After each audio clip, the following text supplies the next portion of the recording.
This podcast will hopefully contain words or statements of obscene, pornographic, or immoral character. You have been warned.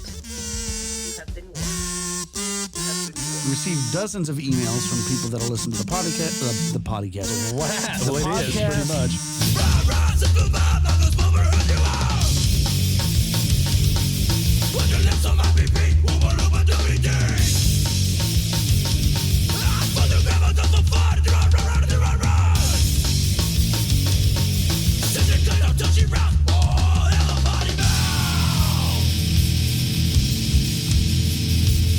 All right, now I'm recording when it doesn't even fucking matter because we just missed all that gold. Dude, that picture is fucking phenomenal. First and foremost. Yeah. I don't know what the fuck you're talking about. Well, so I was having technical difficulties and I was trying to figure out what was going on my end. Long story short, my headphones lost their charge and they weren't working. So I had to switch headphones. But when I logged back in to our meeting, all I see is this gigantic fucking thumbnail of Curtis and his Craven Moorhead's pointy mask helmet thing. And it's like gigantic on my screen. And I'm like, how do you like get rid of this? Like, I don't want to see this. And he had to unshare his screen and then it went away. And now I was sharing my jam with you. Yes. Yeah. Yes. Oh, wait, is this a different one than what you just sent me? No, that was no. Gotcha. Oh, so you made like a thumbnail for your song. Fuck yes. Wow. That's the EP cover. I don't know if I've ever gone that far as to make a image for a specific song. Well, it's for my EP. Oh, it's for so the MC Baby Crusher Feels Like Love EP that I'm working on. Because okay. Matt's busy mowing grass. Well, I couldn't even read that because I was too focused on your gigantic image of your head. Couldn't even read the writing. Awesome. It's like hypnotizing. Oh my god. I was going to say today's going to be interesting because, well, I already know I'm fucked up because I couldn't even figure out that my headphones were working, but I hurt my fucking back yesterday and it hurts so fucking bad today. Like, honestly, I can't even remember a time when my back felt like this. It's like really painful. And like anytime I come up from a sitting position, right now I'm like literally like Hunchback of Notre Dame. Like I can't even it takes me like 15 seconds to straighten my back up. But what's crazy is how I fucking did it. And I've never had something like this happen, but I was using my drill yesterday on a project that I want to talk about today. But the drill got locked up in the wood I was drilling and bucked back on me. But it was gnarly. Totally fucking been there, dude. Totally been there. Yeah. And it just it fucking locked, the drill just locked up and bucked my fucking arms back into my shoulders and stuff. And dude, as soon as it happened, I was like, fuck. Because I've had that happen before, but this one was gnarly. It jolted my whole body. And as soon as it happened, I was like, fuck me. I just knew something wasn't right as soon as it happened. Something just felt off. And then about 4 hours later yesterday, I was like, my back kind of doesn't really feel that great right now. And then went to bed, woke up this morning and was just like, holy fuck, I can't even fucking stand up. I am still struggling as well, but so I can laugh knowing that I walk around like I'm about 95 fucking years old right now. So I laugh because I feel your pain. Yeah. You laugh in companionship. Yes. Yeah. Most of the time. Well, in this particular case. But anyway, so I'm cracking up because so that all sucks and I'm in pain. But so I'm like, okay, well, I'm fucking kind of sore and I'm hurting pretty bad. So I was like, well, I guess I better fucking get really high all day so my back doesn't hurt as much. And I also am using a Craven Moorhead secret formula. I have fucking Flexall on my back right now. I have I'm like I'm living the fucking hardcore reality of our band right now. Dude, We write the truthful lyrics. that song hurts to listen to now because I'm totally in. I am totally fucking in. And once again, I will reiterate, what the fuck were we thinking not using that song during the reunion tour? Well, I'll say that that's probably partially a big part of me being at fault because I did pick out a lot of most of the songs for the set list. You all agreed with them, but I will say that to me, just like coming back into this after like 20 years, it's like Blowing the O is just like a classic that like has to be in there is what my mindset was. And then I think once we actually played the shows and I realized how fucking heavy metal we felt as a band, like for some reason now, I was like, dude, like Blowing the O is gone now. Like we're fucking like Flexall. We got to bring in all the like metal shit now. Oh my god! So I also found the glory of Happy Hour. That song is a fucking ripper too. Yeah. So I would like to thank you for putting that shit on a platform where I can actually access it as part of my daily life, not in a special kind of sneaking around to get to it, like listening to songs for fucking practice. I mowed the grass to the fucking Doesn't Matter EP and Get Cleaner EP the other day. It was phenomenal. I was so, and it's weird is those I don't like. I'm usually cringy about a lot of the shit, you know, like the Aversion stuff makes me cringe and Lawn Dart's kind of cringy. Those aren't cringy. Yeah. Well, that's good. Like I totally like those for some reason. I just think they're just, in my humble opinion, dumb enough to make the cut of shit that doesn't bother me. Like it's so stupid. Well, I mean, my perspective on that would be that probably part of the reason you feel that way is that all those other bands you mentioned were some degree of just too serious or musically maybe not what you had in mind. And I think what we're doing is probably like, for me, our band is like the perfect amalgamation of every interest I have and like, and done the best of anything probably I was ever in with music like that. Right. No, they've the EP, both of those are thoroughly enjoyable. The album I can listen to and I don't have the same cringe factor just because I didn't sing on it. Sometimes I'm amazed I actually played on it, but I am it doesn't hold the cringe factor like his other shit does. It's crazy. I still cringe like with the 7-10 split stuff too. Like that was like, yee, I was in that. Yeah, well, I think that was way different than anything you had played in up until that point. Yeah, I agree. Because that you like pop punk wasn't your sort of wheelhouse up until that point, and you were just sort of thrown into like a pop punk band kind of. Yeah, it was just weird. I don't think it was half of our wheelhouses. That's what's funny. Fucking Blake ended up in fucking Pig Destroyer. Yeah. It was like it's not. And Fred has followed into the fucking toilet of all the other dumb projects I've been in.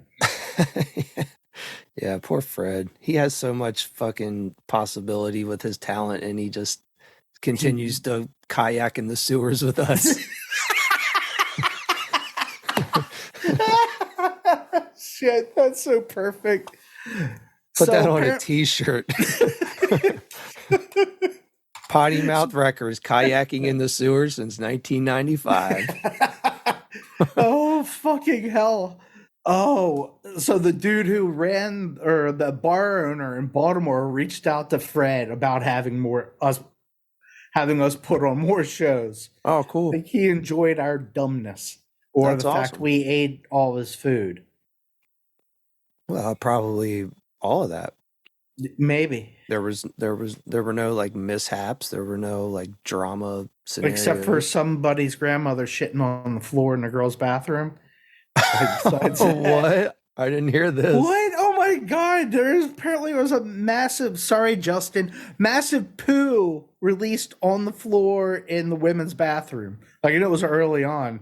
It was like one Wow. of those, like, I ain't got nothing for you. Like, that was not part of anything we signed on to do, was fucking cleaning poo. Damn. Someone must have got inspired by our set to go full Gigi.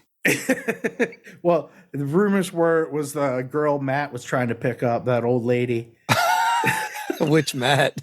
Pal. I was going to say, I thought they both kind of seemed interested. They're going to fight over that lady. Oh my God. Arm wrestle for her. Fucking magical. Dude, so one thing that's really cool that I just found out yesterday, I'm really excited about. So we had a trip planned in October and we decided to cancel it just because it was kind of too expensive. We started looking into what our tickets were going to be and whatever. It was just like we decided not to go. So since we're not going to that, it freed up some time in October. And we were planning on going to the Death Clock concerts this fall because they're doing like a new final season of Metalocalypse, and so to like promote that and stuff, they're doing like a couple select Death Clock shows. Like maybe there's like 8 or 10 of them or something. Right. So we were gonna go to that, but then our trip we were gonna do interfered with those dates, so we couldn't go. And actually, she was more upset about it than I was, because she really, really loves that show and really loves that band. So when we canceled this trip, the very first thing she said, she's like, well, it sucks we can't go on this trip, but I'm buying Death Clock tickets tomorrow morning. I'm like, really? I didn't even bring it up at all. She's like, yeah. She's like, I am so excited we can go to that show now. So the first night was sold out in LA, but we got tickets for Thursday night. And it was funny. She's actually away the next couple days, and she texted me and she's just like, got our tickets, and she's like all fucking excited about it. But I'm excited too. But it's just funny I don't know. It's just like a band that I feel like most people's wives would not really be into and not like the show. And it's like one of her favorite TV cartoons, like of all time. So it's just really funny. Dude, it's pretty fucking cool. It's such a role reversal in this scenario, because I like the show and I like the band, but I think I'm just kind of numb to the whole idea of that show. I think to me, in my mind, I'm like, it's just inevitable that show was going to be made by somebody. Right. So like the fact that it exists, like, wasn't that big of a shock to me. And like the dudes who are in the band, like they're all dudes that we all know already from metal bands and stuff. So I think just to me, everything about it is like, it makes sense. And it's like, this was going to happen eventually. It just took someone the budget to do it. But yeah, so just for someone who's really not into death metal to get hooked into that show, it's pretty cool. Oh, fucking hell. But it's sick. We saw some clips and they have like big screens up where they play like footage from the cartoon while they're playing. That's pretty badass. Yeah. So you were going to tell us about something cool that you did yesterday that you injured yourself on. Oh yeah. So I went to I think I talked about this spot on here before, but the church down the street from my house has a thrift store in there. Yeah. And I go down there and check. Oh yeah, because I talked about the Baltimore Orioles hat in there that I almost got that day. So fail. Yeah, I failed. So popped in there last week one day, just looking around. And it was totally like it'd be like a clip from like if Tenacious D made a new movie and they go into like whatever, it's like the Guitar of Destiny this time. They like go into the pawn shop and he sees like that exact guitar he's been looking for like on the wall and like it glows, kind of a thing. Yeah, I'm with you. So I had that moment at the thrift shop. So I'm walking in. I turn the corner to like go down to where all the CDs and stuff are and records and everything. I look up and there's a fucking guitar on the wall hanging for sale. Right. Acoustic guitar. And it has always been a dream of mine to like buy a musical instrument from like a thrift store that you just randomly go into one day, and it's like, I can't believe that this fucking guitar is in here right now, and it's like like I'm gonna get this guitar for $30. I had this experience just a little bit different. Oh, cool! I can't wait to hear then. But Oh, you know it. But go ahead. yeah, well, so anyway, and I see this guitar and I see there's a price tag on it, so I'm like, oh man, this is fucking amazing. So I go and I pick it up, and I immediately knew what it was. There's this brand, it's called a Crosley, and they're like a budget guitar. They're just sort of like starter, like it, but the guitar's kind of old at this point. It might be 30 years old or more. But it's a starter pack type guitar. It's like a $200 acoustic starter. And I was like, what the fuck ever. It's like $30. It actually still played pretty well. Like I checked, like tuned it up and checked it out as best I could. The strings were like pretty rusty, but I could tell it was working. The neck was straight and like it sounded pretty cool. So I was like, well, fuck, for $30, I'm gonna get this because I'll fucking string it up, and if it sounds cool, then fucking sick. If it doesn't, I'll do something else with it. So anyway, super hyped. Bought my first musical instrument of that caliber at a thrift store. And you're a dick. Why did you do that? Because you're high as fuck, and I can tell. And as your eyes start fucking drifting off, I was like, what can I do to fuck with them? I'm like, I can fucking flash my picture. That's fucked up. I'm in so much pain, and I'm so high. Don't fuck with me. Oh, shit. This one I might have to clip out of the video. What a dick. Now I'm going to get more high. Oh, shit. Oh, fuck. That is fucking excellent. Okay, so surprisingly, I actually remember exactly where I left off, so that's good. But so anyway, get this guitar for $30, bring it back to the house. I had a pack of old acoustic strings that I had saved just for like backups. Get them out, take the rusty strings off, start stringing it up, realize that the neck on this guitar is just like, must be like a little bit shorter than my other guitar. So the strings that I had as backups were cut too short. So they wouldn't even fucking reach the tuning pegs. So it was such an epic, like, wah, wah. So anyway, got on the internet, ordered some strings, and I was like, well, fuck it. I'm going to try out some new strings since don't really buy acoustic strings that often. And I was just reading some reviews of different strings. And I don't know if you've ever played these, but they're really fucking cool. I'm not 100% sold on them yet. If they're a string I'll stick with, but to try something new out, they're actually really cool. But it's this brand called Elixir. No, I definitely and the gimmick with these strings is they're kind of like a coated string, but the coating is really, really thin. It's you can't even really detect it really when you feel the strings. It's not kind of how like those like flat wound strings feel. They're like, you can actually feel those kind of feel like plasticky. These you can't really like tell.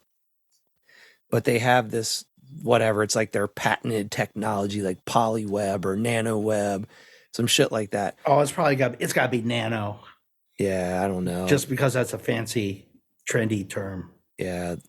So anyway, I stringed this new guitar up with these strings, and like it sounded really, really good, and it felt really nice. I was like, oh damn, like this is pretty awesome. So I played this guitar for like 6 hours that day I got the new strings on, because I just really wanted to kind of put it through, like play it hard enough that it goes out of tune and like have to retune it, and like how often does it go out of tune? Like how hard can I hammer on it? How soft can I play it before anything weird happens? So I was just really trying to kind of like wrap my head around how it played. And like I said, I was about 6 hours in, and I realized like after playing it for 6 hours, that I was like, I know this is a guitar I'm not going to play. Because it like the neck profile was so different than my other acoustic. and it like seriously hurt my wrist really bad after playing it for 6 hours. Well, I'd like to just ask that question. Is 6 hours a long time to sit and stroke on your guitar? Yeah, I don't normally play that long. Like Okay. usually like 4 hours might be the longest I'll play in any single session. But normally that's even kind of rare. Like normally if I pick up my guitar, I'm going to play for half an hour to an hour. Okay. So 4 hours is typically if whatever I have some cool ideas and I'm trying to like maybe make something happen, end up recording some shit into my phone. But yeah, so 6 hours was just like excitement of like, oh, I got a new guitar and new strings. It feels good to play. I'm going to play it. But it did make my hand and wrist really fucking sore. And then the next day I picked it up, played it for like an hour. Wrist was super sore. So I was like, well, I just want to do sort of like a compare and contrast kind of thing. So I played my regular acoustic and I played that for like 2 or 3 hours, like no wrist pain. Then I went back to the new one again the next day. So we're on like day 3, played it, and it just started to hurt again. So I was like, okay, well, this isn't going to be like a, like a long time player for me. So I was like, I'm just going to treat this as like a backup, or maybe I'll do something with it. So whatever, no loss, $30, who cares? So anyway, the next day, idea pops in my head. I've always wanted to have an acoustic bass, but I just never wanted to spend the money on one. So I started researching on YouTube anybody who has converted a 6-string acoustic to a 4-string acoustic bass. And found a couple videos and watched them and got some ideas. So yeah, I decided I was going to do that I was going to convert this guitar over to a bass. And everything kind of worked out really well. So I had bought this hardware because I wanted to switch out all the chrome hardware on my backup electric bass to black because I got a new pick guard, and I'll have to show it to you. It's actually pretty cool looking. But so I had extra chrome hardware from my bass that I just took apart. Saved all that stuff. I had the bridge, I had the tuning pegs. So I went ahead and ordered acoustic bass strings, the kind that were recommended in some of these videos I watched. Get the strings like 2 days later, and I got the tuning pegs off the acoustic and to see if my bass tuning pegs were going to slip right in. But of course, the hole's a little bit bigger, which I kind of figured that was going to happen, but I was like, fingers crossed, maybe they'll fit. So anyway, I had to drill the holes bigger. So I drilled out basically imagine like the 6 holes going around, or 3 and 3. So the E strings in the first hole and skip a hole, and then the A strings in the Right. D hole. D hole. Fuck Just your one D of those hole. days. Fuck your D hole. So anyway, yeah, I kind of followed that the whole way around, but I had to drill the holes out a little bit bigger. So I'm like drilling, and I had the neck like in my hand, kind of like braced up against my workbench, and then drilling through it, and just by not having it fully clamped down, just kind of had my weight forcing it down. It fucking like bucked my hands like that and just fucking wrenched my back. And it was on the last fucking hole I was drilling. And That's how it always is. yeah, of course. So anyway, I had to do some like hand filing too to kind of like just smooth them out. So I get the bass hardware on, fits really well. So then I screwed the bridge in, and that all kind of worked out. And then the video I watched was to keep the saddle, like keep the bridge and the saddle in the same spot, and to utilize that. Because they said one of the biggest things that's hard to do when you do this conversion is to get the intonation to like stay in correctly. So they said the good place to start is just start with your original saddle. The problem with my saddle is that it was kind of chipped and broken. So how it was working for the 6 strings worked out, but where the strings were going to lay on it, it was chipped out. Right. So I had to actually make a new saddle.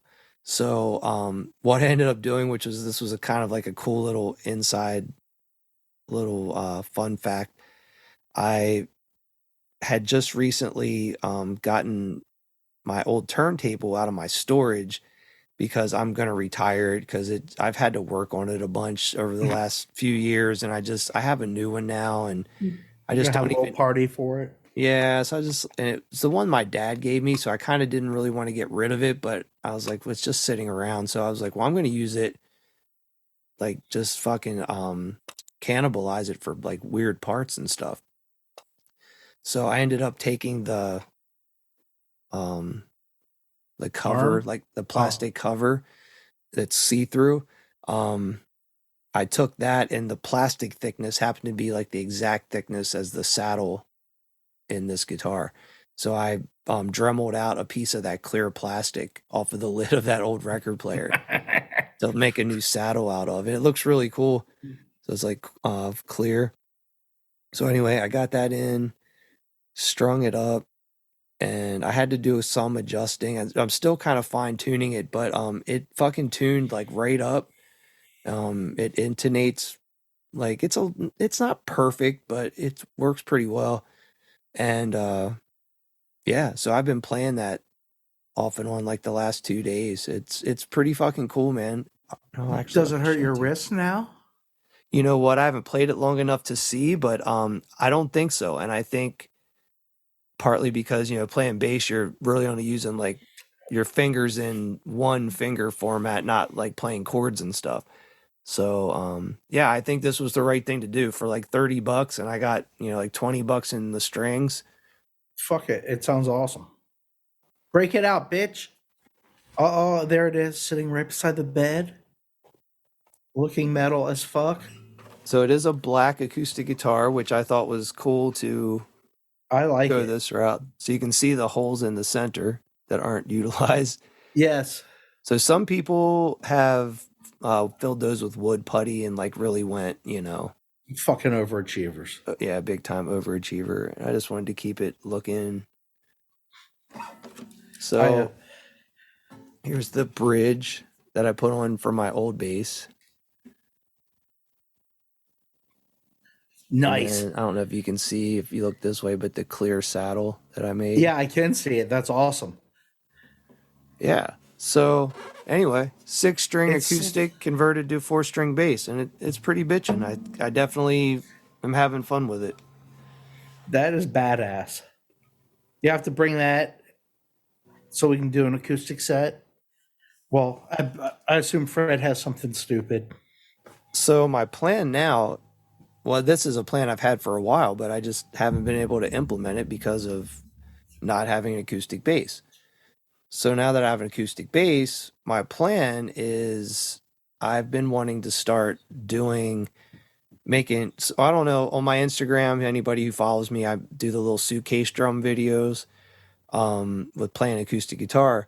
Well, what I've been wanting to do is to do a video where it's like one of those 4-corner videos and playing each instrument individually. Yeah, I know exactly what you're talking about. And I wanted to do that with more like stripped down versions, like acoustic style. But I wanted to be able to like play my suitcase drum like an actual drum kit, like use like brushes or sticks with my feet, and then do like an acoustic bass track, do an acoustic guitar track, and then sing. Love it. Yeah, so that's on my agenda to start making some videos like that. I just gotta like pick some songs and just kind of like figure out exactly how I'm gonna record them, I guess. But yeah, so anyway, keep an eye out for that. Hopefully I'll have some time to make some shit like that soon. So I've been in the process of trying to claim our band on Amazon, because now that you've got our jams out into the world where people can get them, Yeah. or additional people can get them, like Amazon will hook it up and you can actually sell merch and do dumb shit through them. Gotcha. So I've been trying to do it. And I remember like Brian was sending us those messages like a week or so back. And I was just like, what the fuck is he talking about? Like, I don't understand any of this shit. I don't want anything to do with it. Like, if you want to take the reins on that, fucking go for it. Well, I'm working on some of it. You hear that noise? I made us a Facebook page, a Facebook whatever. So find us on the Facebooks at Potty Mouth Records Podcast, I believe it is. I don't know Cool. what the fuck we'll do there. Like all that, I think like our episode announcements and shit will drop there. I don't know. I'm figuring it out. I don't know. And I still hate Facebook. Like I don't like. I've been 7 or 8 years since I've been on it, and I got on it. I'm like, motherfucker, I hate this place. That I'm so glad I never have been on there. I never had one ever. I've never even made one for any band I've been in either. So I'm fucking Facebook free, and I'm so glad too. I hear so many people just like, oh well, we have one for Craven Moorheads too. Oh, sweet. I mean, I'm glad that we have those, and I'm glad people like it. And now for this week's glitch in the internet. Tell us how it feels to be a pot smoking fucking hippie, you douchebag. Now back to the program. All right, so uncut. Not that we've broke through any crazy fucking like behind the scenes shit. We had to have an impromptu meeting. Oh shit. Well, so our conversation from last time, we kind of got into some movie talk and stuff, and I actually went on kind of like after our conversation, it kind of got me hyped just thinking about some movies that I consider classic movies that I have never seen. So over the last like week and a half, I've gone down this rabbit hole of watching like a bunch of trauma movies. Oh my lord. That I had never seen or had only ever seen parts of and never saw the whole thing. So yeah, I went through about like 7 or 8 of them over the last week and a half. So when you say trauma, like all I think is like fucking Saturday afternoon watching that shit. Like I guess that would have been a video store day. Yeah. Where we would have went and I would have rented the fucking Toxic Avenger or something stupid like that. That's cool. So you were young and knew about that. See, I was a little bit older before I got clued into trauma stuff. I mean, I was a teenager, but yeah. Yeah, well, I think I watched a lot of garbage, and they weren't ever scary. They were always like Toxic Avenger was in the scary movie section. They weren't scary, and I'm a pretty big pussy sometimes, so those worked out for me. I'm a more of a beast villain up front, know what the fuck you're dealing with, like the Hellraiser shit, versus, like I always bitch about Stephen King, something creepy, and all of a sudden it's a stupid giant spider. Like, what the fuck is that? What the fuck? So what was your favorite trauma film that you walked away with during this walk down memory lane? Well, and also too, I need to clarify this as well, because anyone who's listening who's like a super trauma nerd, I don't want to trigger them or whatever, but I don't know, like, I know some of the movies I watched are Lloyd Kaufman movies. I don't know if what actually necessitates something be actually officially being a trauma movie versus just like a Lloyd Kaufman made movie. No, well, I would just say the only non-trauma movie I think exists is fucking Cannibal, right? I believe they're on Trauma. Okay, that movie's on Trauma, and that's just he got to release it for Matt and Trey. Like we're friends, right? Yeah, Matt and Trey. But I think like that. The rest of it, yeah, that's all. His hands are all in it. I mean, he can't. I just wasn't sure if there was like an official distinction that like makes a trauma movie versus other shit. So, but anyway, so the first movie that I watched that I had never seen that I really wanted to see was Maniac Cop. So I went into Maniac Cop like really not knowing anything about it other than the description on Amazon Prime, which is basically like a New York cop seeking revenge, goes after old colleagues or people in the city, whatever. So I'm like, all right. So I start watching this movie. Well, I didn't even know Bruce Campbell's in this movie, and he's sort of like the main protagonist. So anyway, that movie I actually really liked that a lot more than I thought I was going to. It was definitely pretty cool. There is a Maniac Cop 2. Yes. I haven't watched that yet. So that movie was really cool. A movie that I had only ever seen a couple parts of, that not I've seen the whole thing now, is Surf Nazis Must Die. It's classic. Yeah, so that was cool. I watched Class of Nukem High, which I had seen most of that movie before, but never the whole thing. That's a good one. I've only ever seen a few parts of this as well. I feel like this is going to be the movie that you're like as offended by this as you were as me finally seeing Conan all the way through. But I've never seen the Toxic Avenger the whole way through. So that I was just gave him the eye roll. yeah, I got an eye roll for that. So finally saw Toxic Avenger the whole way through. I started to watch Redneck Zombies. That one was the hardest watch out of all of them. I couldn't finish it in one sitting. I'm like about maybe 35, 40 minutes into it right now, and I had to stop. I was like, wow, this one's kind of bad. I think I'm missing one or two, but yeah, anyway. I fucking went nuts and watched the foreign oh my god, Girl with the Dragon Tattoo, like the saga. Like Oh, right. all 8 hours of it.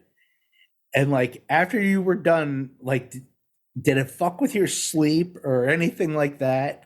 Because it's a really, like, they build an environment, and that environment, like you were describing, kind of stays in the movies, or the tones are there.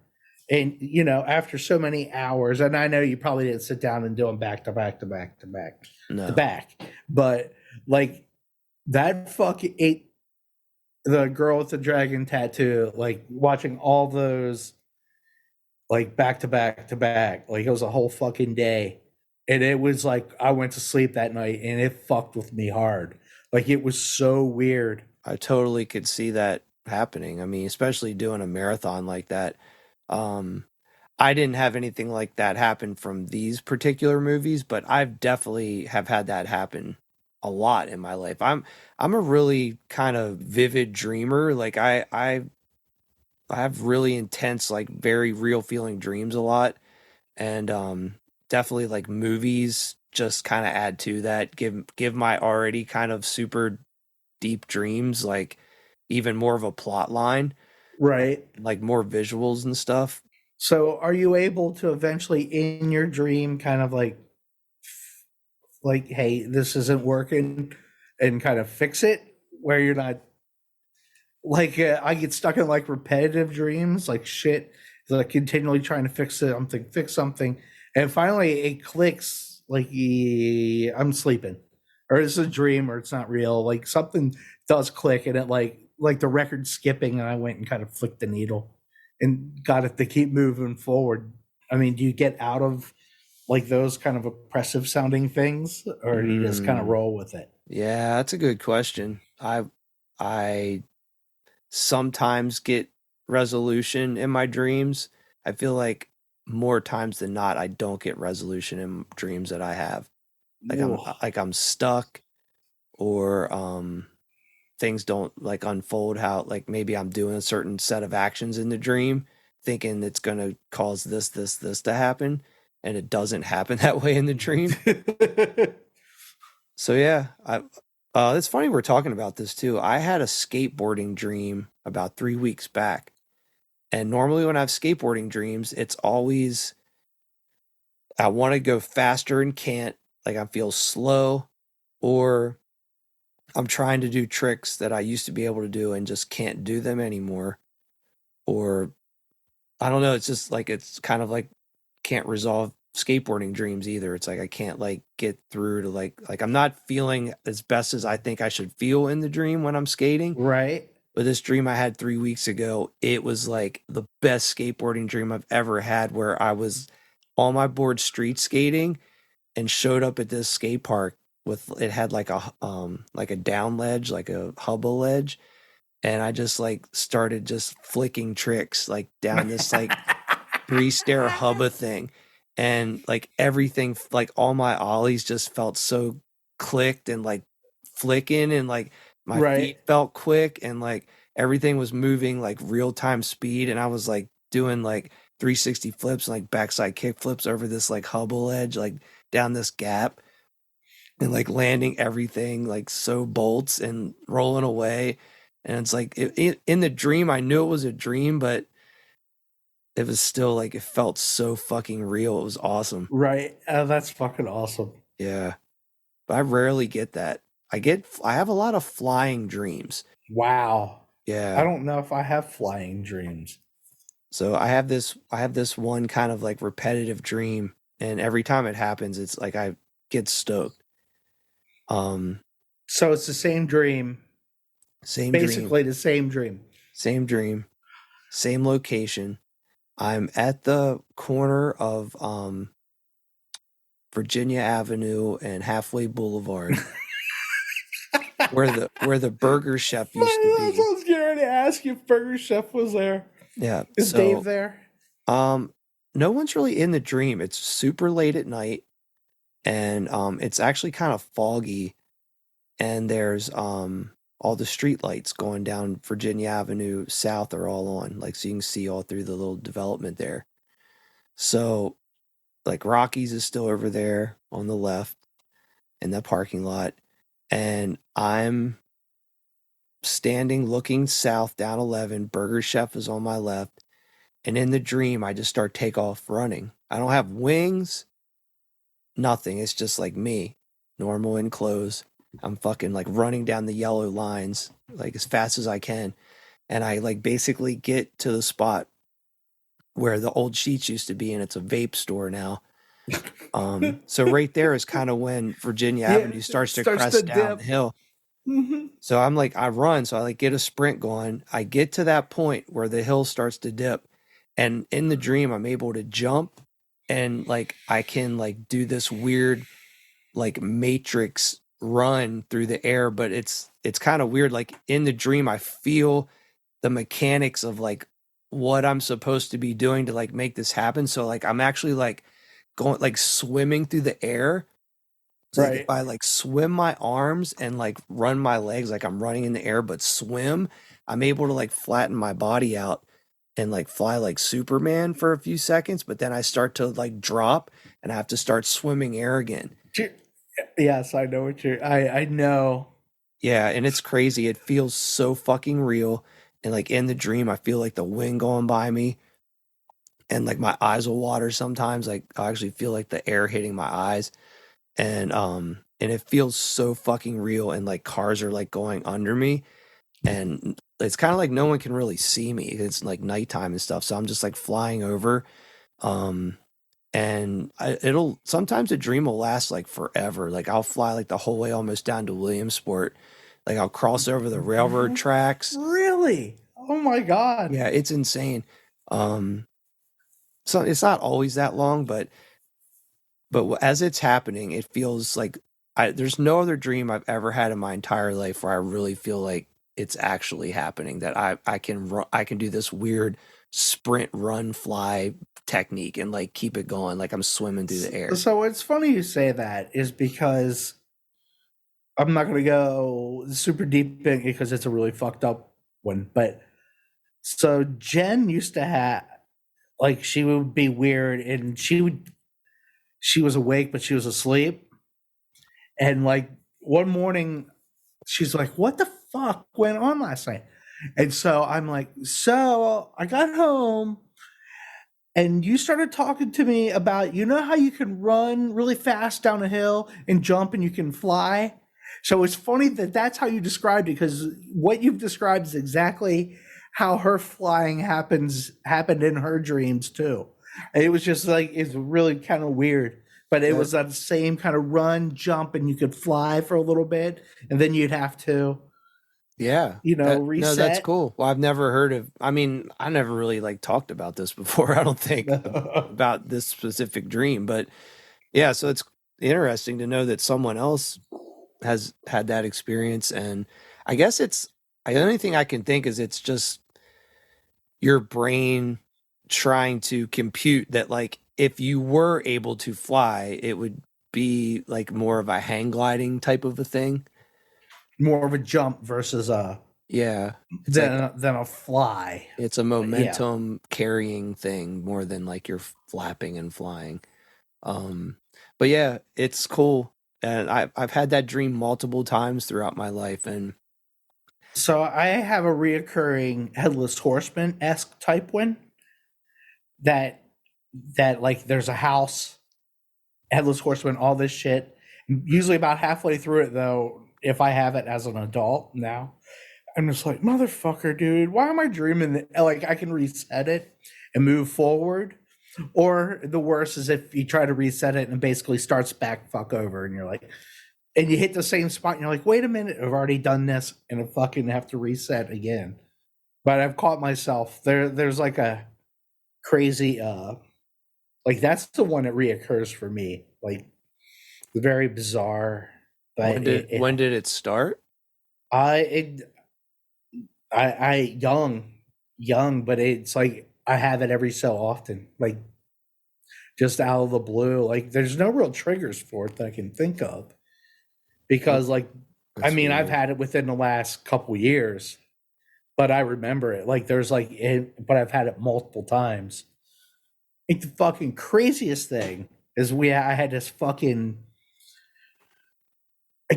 well, no, because I wasn't at the video store anymore, but I had this fucking crazy vampire dream. And for anybody who is a fan of Dead Alive, I think that was the trigger for it, which is a early Peter Jackson zombie movie with "I kick ass for the Lord" as probably the coolest fucking line in the movie. But like he like captured that experience of like in Lord of the Rings when the fucking they're just getting swarmed by like orcs and shit. Like there's just so many coming at you. It's like what the fuck's going on? Like he kind of did that in Dead Alive with the zombies. Like it was just like overwhelming. And that was kind of like my vampire dream. I was like, motherfucker. And like that's the only thing I've ever been in, like it was like a CGI nightmare because there were so many bodies. I was like, ah. Jesus. But That's pretty crazy. So it's just like this army of vampires are like swarming you, basically. Yeah, and it's like me stuck in the upstairs of the house in Baltimore, like trying to fight your way out of that fucking upstairs. And it was just like packed, Yeah, like a that's Leonard crazy. Skinner show.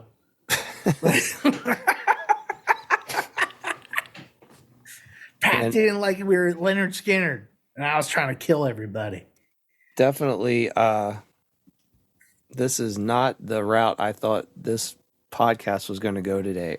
Dream resolutions. So, You got another one because I have to circle back about my pawn shop story. oh yeah, well, just thinking about, like dreams, reoccurring dreams that, like what causes them and like how do you get rid of them and can you get rid of them and all that. But I had a reoccurring dream.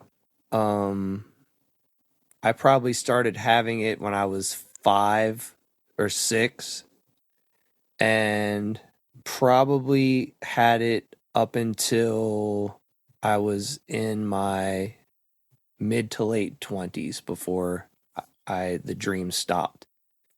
And I would have this dream a lot. I'm talking like Negative or positive dream? it was neutral. Neutral, just made no sense.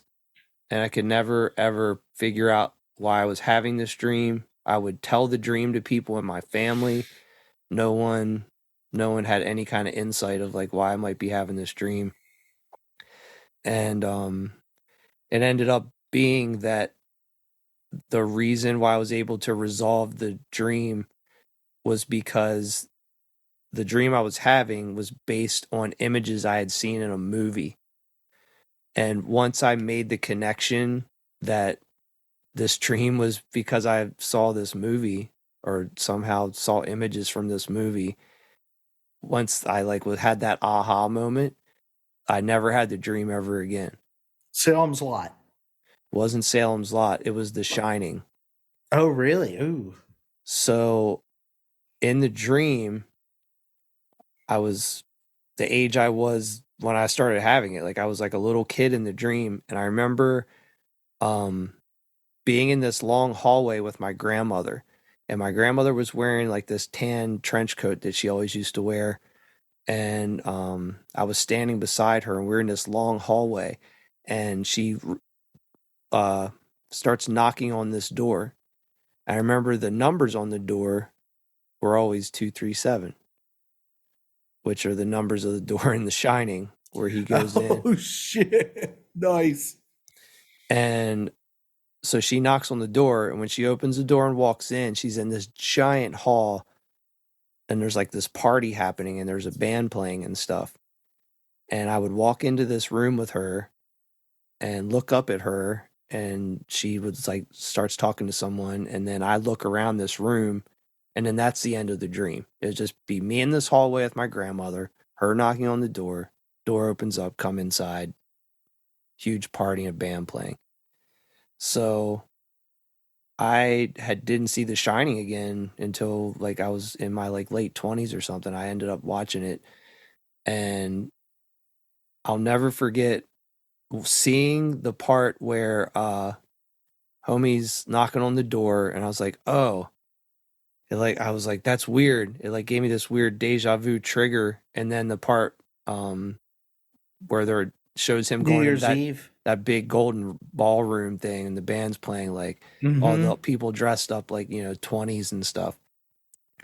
So I was like, holy fuck, this is like the shit that I've been having in this dream my whole life. It's this fucking scene from this movie. And I remember talking to my mom about it, and somehow she fucking remembered that she had me at a friend of hers house when I was a little kid, probably like 6 or 7 years old. And somehow The Shining was on the TV that night, and they went off, did whatever. And I was there watching TV and watched The Shining at her friend's house on the TV. And that's probably like exactly when this dream started. And then it took me watching the movie again to like resolve it. And like fucking umpteen years later. Yeah. That is fucking nuts. Yeah. And like I haven't had that dream since, ever since I figured out that that dream was from that movie. Never had the dream again. Yeah, I don't know if I have anything like that. God. So it was weird. It was kind of like it was cool that the mystery was solved, but I actually still think about it from time to time that dream was like a big part of my life for like a long time. And I had it a lot. I would have it like 4 to 6 times a year easily. Right. And so and it's like, one of those that kind of, when it happens, you know it. Like it doesn't disappear like any other fucking dream. Yeah. It like sticks with you. Yeah. So anyway, that was that. So you said you were going to circle back to your pawn shop story. Okay. So way back when, we were practicing at Gabe's house for lawn dart. I guess it was lawn dart. Might not even exist yet. Yeah, I think we did. And my guitar disappeared. Poof. The Kramer disappeared. Like out of the fucking blue, somebody came in and stole it. And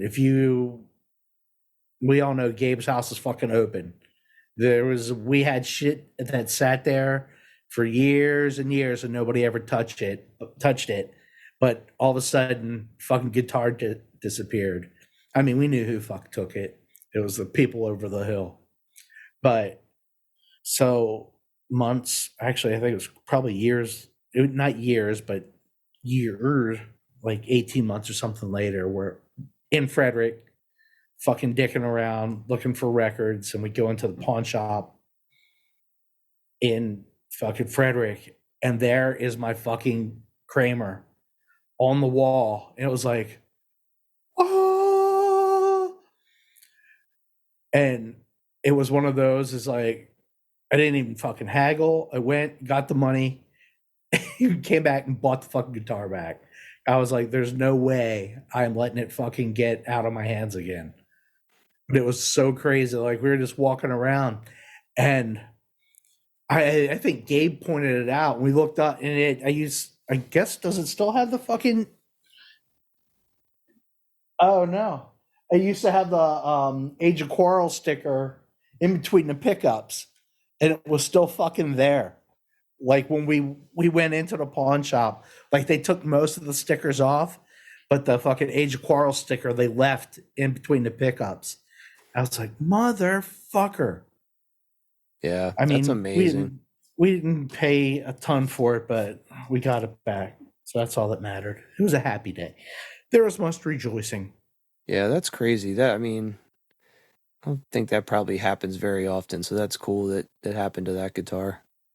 Yeah, well, I mean, what I didn't want to do was, because I didn't have the serial number, because I never thought it would be stolen or anything stupid like that. Like, so we filed a report, but I mean, basically, it was like, fuck it, dude. I just want my guitar back. And it's like, I was at a place where I could pay for it. I just paid for it and got the bitch back.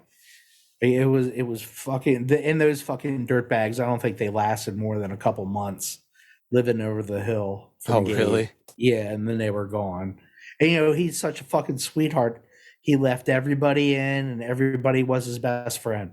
Yeah. And that was one of the rare few times it bit him in the ass. Well, bit me in the ass.